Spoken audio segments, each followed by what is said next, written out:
Bexion Pharmaceutical's BXQ-350, also known as Saposin C-dioleoylphosphatidylserine, or shortened as SapC-DOPS, is a revolutionary new drug that could be a game-changer. In the laboratory, this drug has no side effects, targets all cancers, whether they're new or resistant, and kills the cancer cells from the inside out. Compared to existing therapies, this sounds too good to be true. It sounds like magic, but it's not magic, it's science. But SapC-DOPS is based on biochemistry, which is a different science than what traditional therapies are based on. For example, surgery is based on the science of anatomy, whose roots started 500 years ago from the work of one doctor, Andreas Vesalius, and one artist, Jan van Kakker. Today, surgeons can remove tumors in almost any part of the body. Unfortunately, cancer cells are 50 times smaller than even the most precise surgeries. Therefore, surgery is too big of a therapy to attack individual cancer cells. Something smaller is needed. Quantum physics developed from the late 1800s to the early 1900s. We can thank Marie Curie for the development of radiation oncology. She said the most important property of the rays is the production of physiological effects on the cells of the human organism, and that what is considered particularly important is the treatment of cancer. The subatomic particles used with radiation therapy are infinitesimally small. They are so small that they fly through the air, penetrate through all normal and cancer cells, and go through the body to the other side. Subatomic particles are 10 billion times smaller than cancer cells and are too small to interact directly with cancer cells. Instead, radiation therapy works by having multiple beams of radiation aimed at a single anatomic location. If surgery is too big and radiation therapy is too small, then therapies based on chemistry and biochemistry are just the right size to interact with the cancer cell. Chemotherapy is based on chemistry. These drugs are small molecules that are ingested or injected, travel through the bloodstream, and can diffuse into the cell. Chemotherapy targets the internal parts of the cell used for replication. This is great against cancer cells since they replicate quickly. This is terrible for normal cells like hair, the GI tract, and the bone marrow, since they also replicate quickly. These small molecular drugs have many targets to choose from, but also have many side effects. Large molecular drugs based on biochemistry and biology are injected, travel through the bloodstream, and act on the outside of the cell. There are fewer targets on the outside of cancer cells than inside. Since large molecular drugs cannot enter the cell, they have fewer side effects. Antibodies and the newer CAR-T are large molecular and cellular drugs from the immuno-oncology family. SapC-DOPS is also a large molecular drug, but it is not part of the immuno-oncology family. It's purely biochemical. Historically, a new cancer therapy will develop from a particular science after a threshold of ability is met. Surgical approaches to cancer improved after the invention of anesthesia. Radiation therapy started after the birth of quantum physics. Chemotherapy took a bit longer to develop since both the drug and the target needed to be figured out. Precision medicine came even later, since its targets are genetic-based. Antibodies and T-cells developed into cancer therapies only after we improved our manipulation of the immune system. Compared with the other therapies, SapC-DOPS looks like it came out of nowhere, but it has its origins from biochemistry.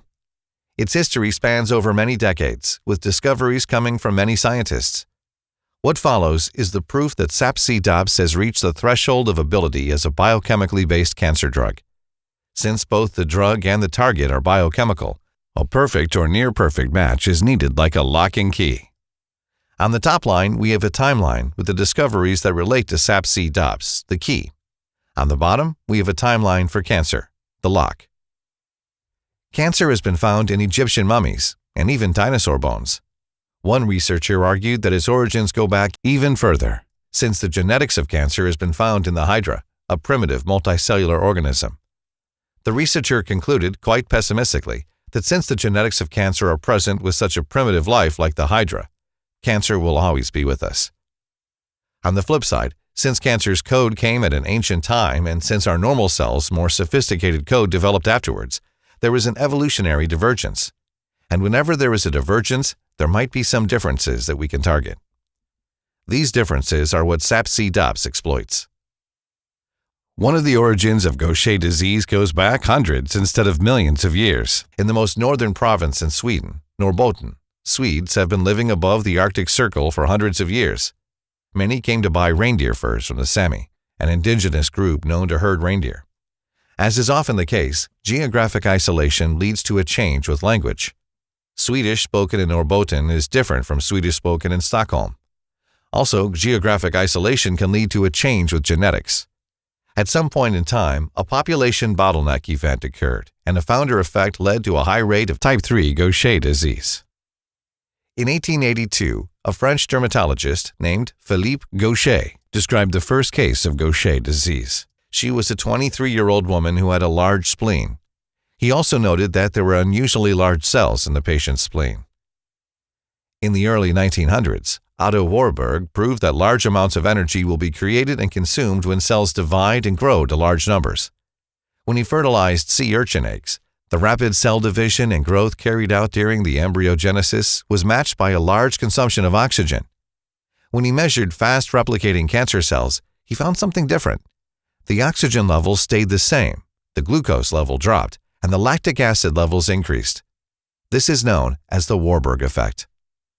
This discovery led Warburg to say the following: all normal body cells meet their energy needs by respiration of oxygen, whereas cancer cells meet their energy needs in great part by fermentation.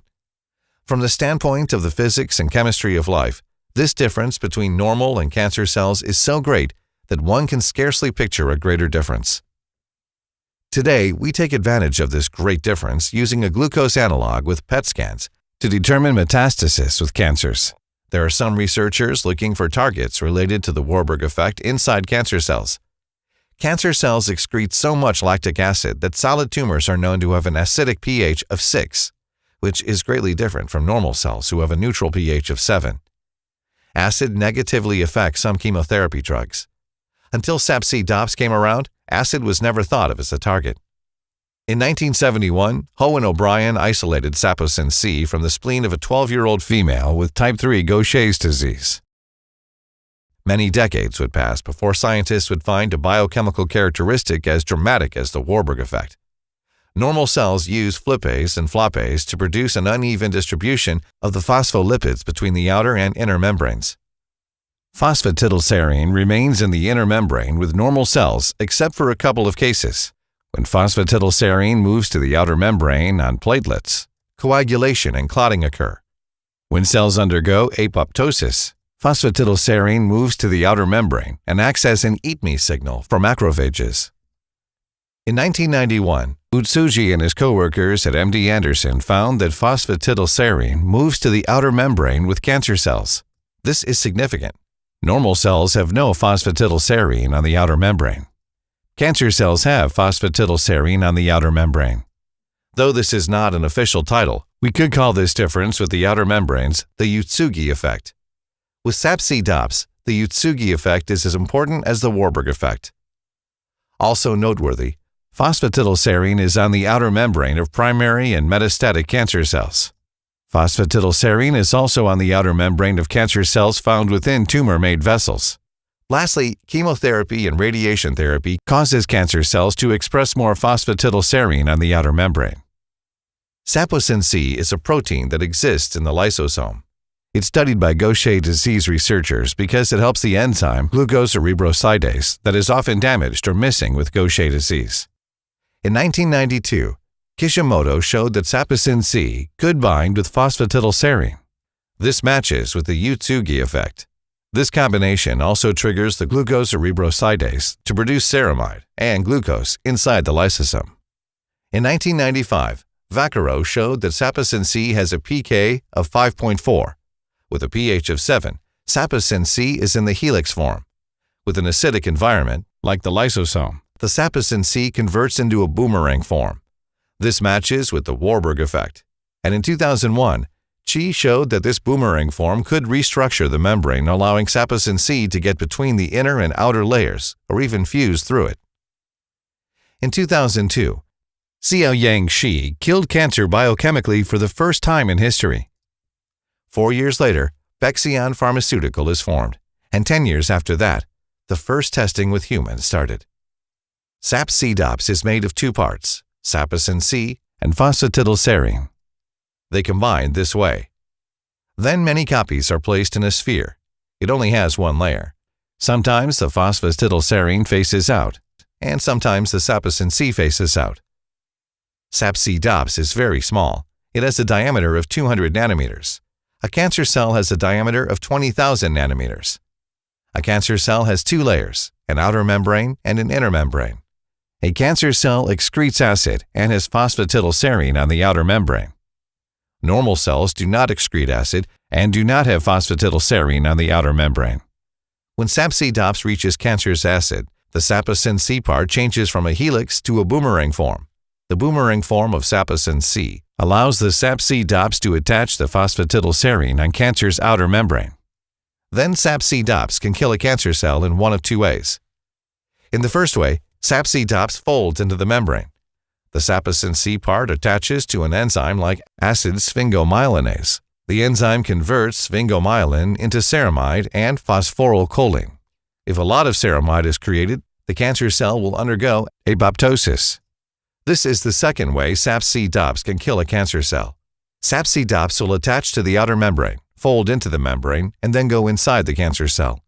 SapC-DOPS will travel to the lysosome. Many SapC-DOPS will attach and fold the lysosome open. This leads to the acid and enzymes from the lysosome to spill into the rest of the cancer cell and will kill it from the inside out.